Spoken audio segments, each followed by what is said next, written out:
تليفونه بغنوة بتفكروا بيها، كانت شغالة أول مرة نتلاقيها، ولما رد كان بقاله ساعة مستنيها، قالت له أنا خارجة ينفع لبكرة نخليها. من سكات خد الفشار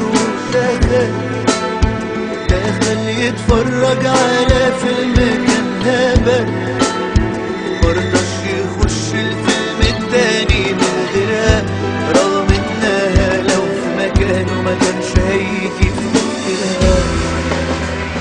من سكات خد الفشار دخل يتفرج على فيلم كان هبل، مرضاش يخش الفيلم التاني من غيرها، رغم انها لو في مكانه ما كانش هيجي في تفكيرها. كم مرة رجعت بالليل كلمته، قالت له قد ايه في يومها افتكرته، وكلامها ده هز قلبه فرحه، ونساه انها في الايام دي نسيته.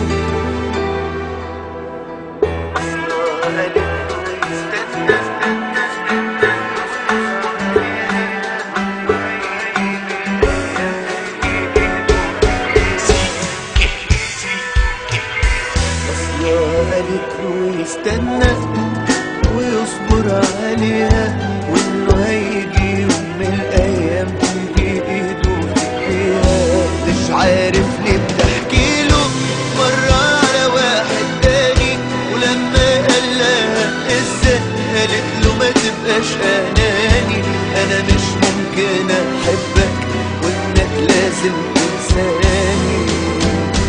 ما قالتلوش ليه بس من وقتها ما صدقهاش من كتر ما كان بيحبها، لكن طلعت ركنة عالرف، وطلع هو واقف في الصف، واتاري الدنيا مش حلوة كلها، مش زي الافلام اللي هو بيحب يخشها.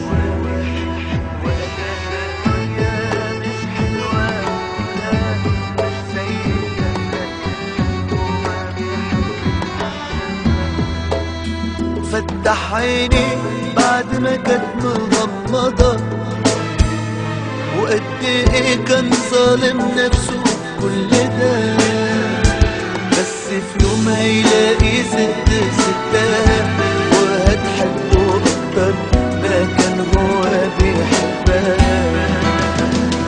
ما قالتلوش ليه بس من وقتها ما صدقهاش من كتر ما كان بيحبها، لكن طلعت ركنة عالرف، وطلع هو واقف في الصف، واتاري الدنيا مش حلوة كلها، مش زي الافلام اللي هو بيحب يخشها.